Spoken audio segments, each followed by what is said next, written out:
Hello, welcome to Banerjee dental clinic blogs. मेरा नाम doctor Shubhankar Banerjee है। आज का टॉपिक है डेंटल इम्प्लांट्स। डेंटल इम्प्लांट्स क्या होते हैं? डेंटल इम्प्लांट्स एक स्क्रू होता है जो निकल टाइटेनियम या स्टील के द्वारा बनाया जाता है। और इसका काम क्या होता है? इसका काम होता है कि दूसरे दांतों को नुकसान पहुंचाए बिना जबड़े के अंदर इसको लगाकर और इसके ऊपर नकली दांत लगाना, ये इसका काम होता है। बाकी ये इस्तेमाल क्यों किया जाता है? ये इसलिए इस्तेमाल किया जाता है, ये बिल्कुल असली दांत के जैसा ही व्यवहार करता है। ना इसके निकलने का डर होता है, ना इसके ख़राब होने का डर रहता है। जैसे हम मेटल सिरामिक ब्रिजेज़ में हम ये चीज़ देखते हैं कि अगर उनमें सीमेंट या मसाला अच्छी तरीके से ना भरा हुआ है तो वो निकलने की उसमें दिक्कत आती है। वो निकल सकता है या फिर वो टूट सकता है। बट डेंटल इम्प्लांट्स में ऐसी कोई दिक्कत नहीं रहती। इम्प्लांट्स कई प्रकार के होते हैं। Number 1, endosteal implant. Endosteal implant ये आम प्रकार के इम्प्लांट होते हैं जो हम रोज़ाना डेंटल इम्प्लांट्स में लगाए जाते हैं। ये जो इम्प्लांट होते हैं ये डायरेक्टली ये बोन में जाकर लगते हैं। मतलब बोन, जबड़े की जो बोन होती है या ऊपर के जबड़े की जो बोन होती है उसमें डायरेक्टली ये इम्प्लांट्स जाके लगते हैं। और ये इम्प्लांट्स स्क्रू या सिलेंडर के आकार के होते हैं। नंबर 2, सब पेरियोस्टियल इम्प्लांट। सब पेरियोस्टियल इम्प्लांट का मतलब होता है ये उन प्रकार के इम्प्लांट होते हैं जो जबड़े की हड्डी के ऊपर लगाए जाते हैं। इसमें जबड़े की हड्डी को छेदा नहीं जाता, मतलब उसमें हड्डी के अंदर होल करके और इसको लगाया नहीं जाता। ये हड्डी के अंदर मसूड़े के अंदर ये हड्डी के ऊपर लगे रहते हैं।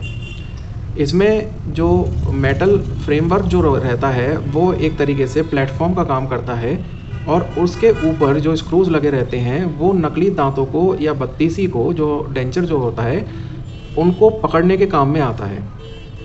इसमें जो स्क्रूज़ का जो इस्तेमाल होता है वो बाहर की तरफ निकले हुए रहते हैं जिनके द्वारा दांत लगाया जाता है या तो फिर उसमें डेंचर फिट किया जाता है।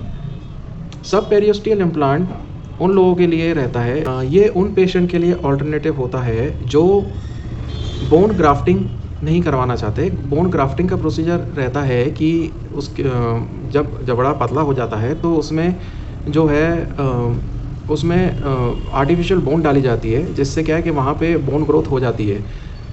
अगर पेशेंट वो ना करवाना चाहे तो उसके लिए ये ऑप्शन ये रहता है कि सब पेरियोस्टियल इम्प्लांट लगाया जा सकता है। Number 3, all in 4 implant.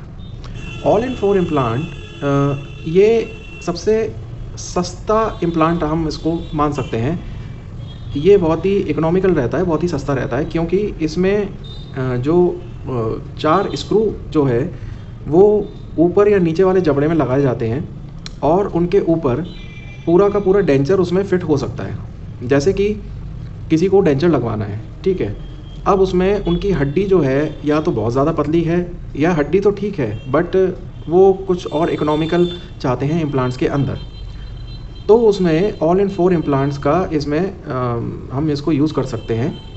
All in 4 implants वहाँ लगते हैं जहाँ पे बोन डेंसिटी, हड्डी की जो घनत्व जो रहता है वो ज़्यादा रहता है, जहाँ पे वहाँ पे ये ऑल इन 4 इम्प्लांट लग के और इनके ऊपर डेंचर को टिकाया जाता है ताकि वो डेंचर दांत से जुड़े, मसूड़े से जुड़े हुए रहते हैं और बाकी इनको खोलना, इनको साफ़ करना ज़रूरी नहीं होता। Number 4, zygomatic implant. Zygomatic implant सारे इम्प्लांट्स में सबसे लंबे इम्प्लांट होते हैं। मतलब उनके जो स्क्रू जो रहता है वो सबसे लंबा होता है।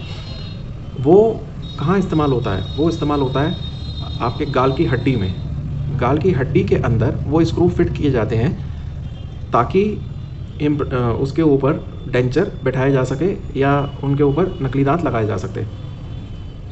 ज़ाइगोमैटिक इम्प्लांट क्यों इस्तेमाल होता है? ज़ाइगोमैटिक इम्प्लांट ये तब इस्तेमाल किया जाता है कि जब पेशेंट की ऊपर की जो हड्डी जो रहती है, ऊपर के जबड़े की हड्डी जो रहती है वो बहुत ही ज़्यादा कमज़ोर रहती है या बहुत ज़्यादा गली हुई रहती है, तो उसकी वजह से इम्प्लांट लगाना उसमें बहुत ही मुश्किल होता है। इसलिए ज़ाइगोमैटिक इम्प्लांट्स का इस्तेमाल किया जाता है। Number 5, mini implant. Mini implant जो रहता है वो सभी इम्प्लांट्स में सबसे छोटे इम्प्लांट रहते हैं। उनका इस्तेमाल सिर्फ डेंचर को पकड़ के रखने के लिए होता है और वो वहाँ इस्तेमाल किए जाते हैं जहाँ पर हड्डी का घनत्व सबसे कम रहता है। इसमें ना ज़्यादा सर्जरी प्रोसीजर की ज़रूरत पड़ती है। ये मसूड़े के अंदर ही इसको फिट करके और डेंचर को सहारा दिया जा सकता है। Number 6, blade implant. Blade implant को हम प्लेटफॉर्म इम्प्लांट भी बोलते हैं। ये इम्प्लांट का जो शेप होता है ये चपटे और चौकोर रहते हैं और इन्हें पतली मेटल की पट्टी भी इन्हें बोला जाता है। बहुत ही पतली मेटल की पट्टी रहती है। ये इम्प्लांट वहाँ पे इस्तेमाल किए जाते हैं जहाँ पर हड्डी का घनत्व बहुत कम हो, मतलब हड्डी बहुत ही पतली हो। जहाँ पे हम कन्वेंशनल इम्प्लांट जो रोज़ाना के जो इस्तेमाल करने वाले जो इम्प्लांट जो रहते हैं वहाँ पे हम जिनको नहीं लगा सकते, हम ये ब्लेड इम्प्लांट्स को वहाँ पे फिट कर सकते हैं। Number 7, ramus frame implant. Ramus frame implant वहाँ पे इस्तेमाल किए जाते हैं जहाँ पे हड्डी या तो बहुत ही ज़्यादा पतली रहती है, बहुत अनसपोर्टेड रहती है, या हड्डी में बहुत ज़्यादा गलाव होता है। गलाव इतना ज़्यादा होता है कि हम उसमें कोई भी इम्प्लांट का इस्तेमाल हम कर ही नहीं सकते। तो रैमस फ्रेम इम्प्लांट जबड़े की पीछे की हड्डी, जबड़े की सबसे पीछे वाली हड्डी में लगता है और इसका काम होता है कि डेंचर जो नकली दांत का जो डेंचर लगता है उसको पकड़ के रख सके। नंबर 8, सेम डे इम्प्लांट, या इसे बोल सकते हैं इमीडिएट लोड इम्प्लांट। ये इम्प्लांट जो रहते हैं ये तुरंत लगाए जाते हैं, मतलब जिस दिन दांत निकाला जाता है और दांत निकालने के बाद जो सॉकेट जो रह जाता है जिसमें दांत पहले फंसा हुआ था, उसी के अंदर उसको साफ़ करके उसी के अंदर उसमें वो इम्प्लांट डाला जाता है और टेम्परेरी रेस्टोरेशन करके उसको सेट कर दिया जाता है और कुछ ही दिन कुछ ही दिनों में उसमें नकली दांत उसमें फिट कर दिया जाता है। इसमें जो है, इसमें पेशेंट को ये इंतज़ार नहीं करना पड़ता है कि भाई कि स्क्रू डाला हुआ है तो अब हड्डी और जो टिश्यूज़ जो रहते हैं उसको एक्सेप्ट करेंगे या नहीं करेंगे या रिजेक्ट करेंगे। इन सब चीज़ों का खतरा पेशेंट को नहीं रहता और इन सब चीज़ों का कंसिडरेशन पेशेंट को नहीं रखना पड़ता। ये इम्प्लांट्स आजकल ज़्यादातर चलन में हैं क्योंकि लोगों के पास टाइम कम रहता है, वो इतना इंतज़ार नहीं करना चाहते और जल्दी से जल्दी ये इम्प्लांट का प्रोसीजर ख़त्म करना चाहते हैं, तो उनके लिए रहता है same day implant. Number 9, ceramic implant.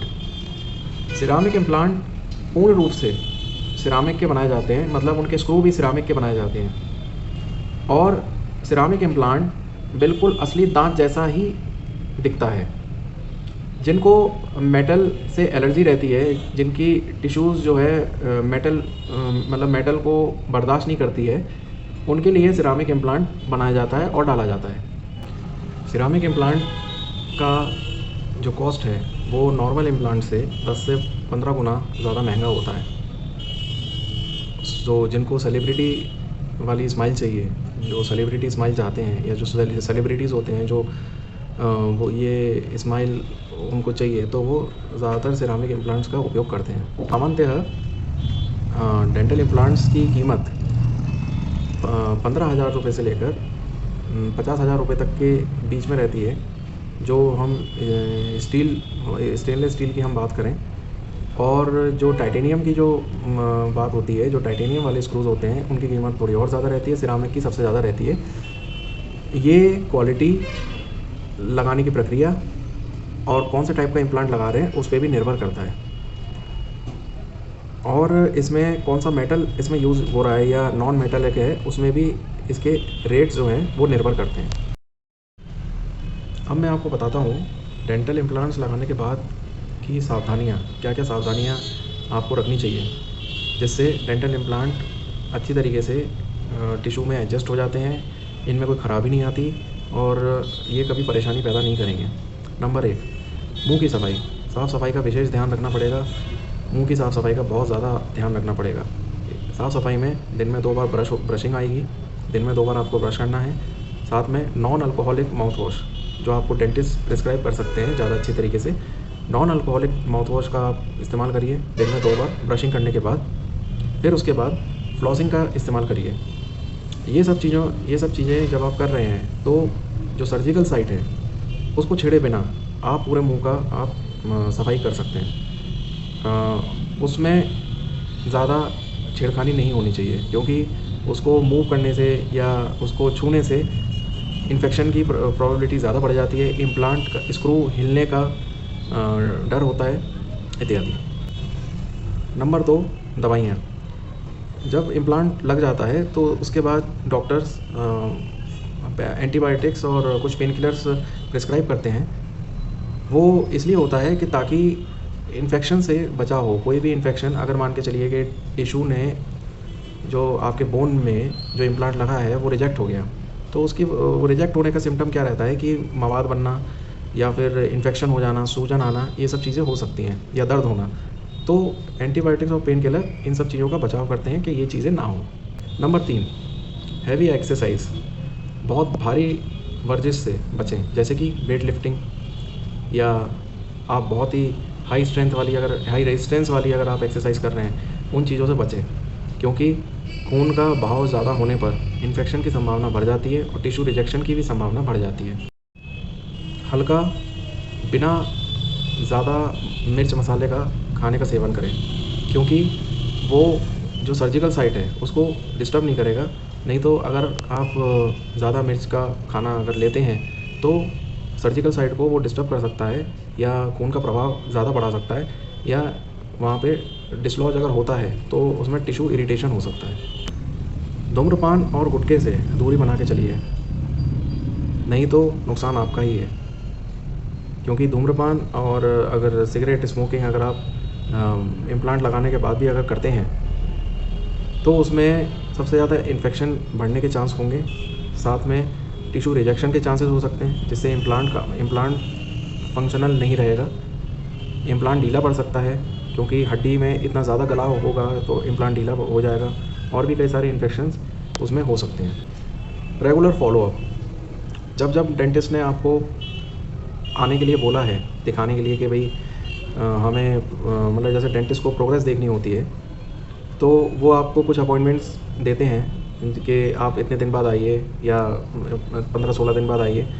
तो आपको टाइमली आपको विज़िट करना चाहिए, ताकि वो डेंटिस्ट ये देख सके कि टिश्यू रिजेक्शन तो नहीं हो रहा है, और अगर हो रहा है या फिर कोई तकलीफ़ हो रही है तो डेंटिस्ट तुरंत के तुरंत उसका समाधान कर सके। सर्जिकल साइट का विशेष ध्यान रखें। सर्जिकल साइट ना उसको छेड़ने की कोशिश करें, ना उसमें कुछ फंसने दें, और ना ही उसमें कोई इन्फेक्शन हो जाए ऐसी कोई चीज़ उसमें करें। टूथपिक का या फिर ऐसी कोई चीज़ का इस्तेमाल बिल्कुल नहीं करना है जो खाने को निकालने में मदद करती है। आप ब्रशिंग कर सकते हैं, ब्रशिंग के द्वारा खाने को निकाला जा सकता है, या जहाँ पे खाना फंसा है वहाँ पे हल्की सी आप फ्लॉसिंग कर सकते हैं। पर अगर सर्जिकल साइट में फंसा है और सर्जिकल साइट में अगर आपको पेन होना शुरू हो गया है या पेन हो रहा है, तो आप तुरंत डेंटिस्ट को दिखाएँ।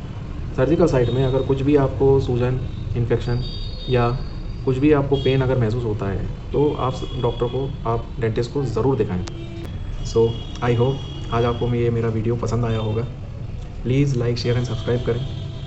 शेयर जितना ज़्यादा करेंगे उतना ही ज़्यादा लोगों की भलाई होगी, क्योंकि लोग जितना ज़्यादा डेंटिस्ट्री को जानेंगे उतना ही ज़्यादा अवेयर रहेंगे और उतना ही ज़्यादा अपनी सेहत का ख्याल रख पाएंगे। This is doctor Shubhankar Banerjee signing out.